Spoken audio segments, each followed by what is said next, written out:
The pools Internal were red. reports, later Orca made trainer public, Tamarie tells detailed us multiple behavioral harrowing red last nights flags above water. involving both Orchid and Splash. Incidents where whales didn't respond to cues, acted unpredictably, or showed signs of irritation during routine sessions. These weren't rare occurrences. They were documented patterns.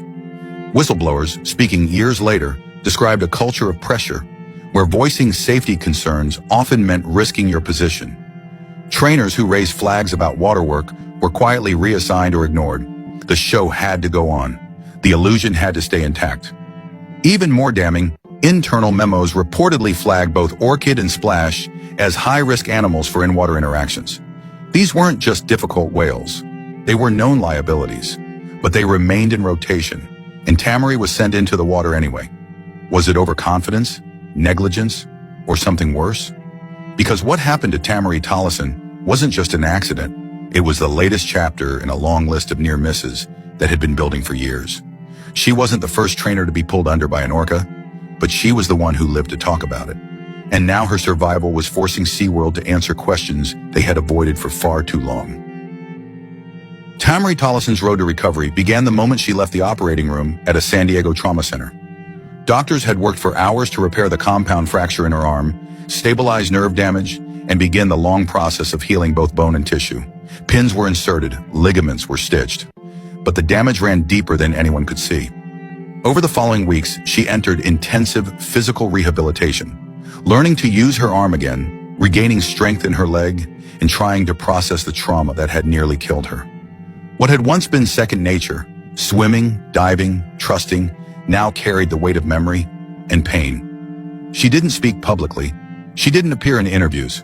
And quietly, without announcement or farewell, Tamarie Tollison never returned to waterwork with orcas again. Those who worked beside her at SeaWorld San Diego never forgot what they saw that day. Off camera, some trainers admitted it changed everything for them. One later said, "We all knew it could have been worse, and that scared us." Another recalled watching her pulled out of the water, limp and bloodied, and thinking, that could have been any one of us. But while her body began to heal, her life was never the same. Because how do you return to the water when the animals you once called family nearly ended your life?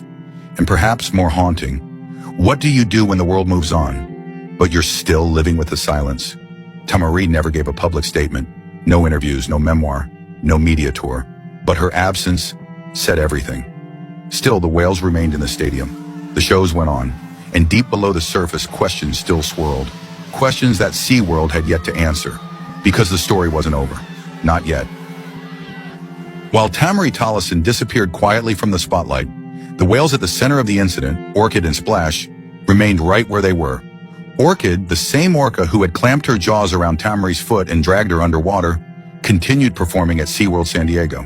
Her name stayed on show schedules. Her routines were adjusted, but her presence never wavered. To the public, she was just another star of the Shamu show. Strong, graceful, obedient. But insiders knew otherwise.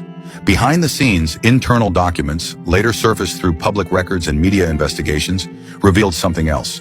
SeaWorld kept Orchid in rotation despite repeated behavioral warnings. She had been involved in multiple incidents prior to July.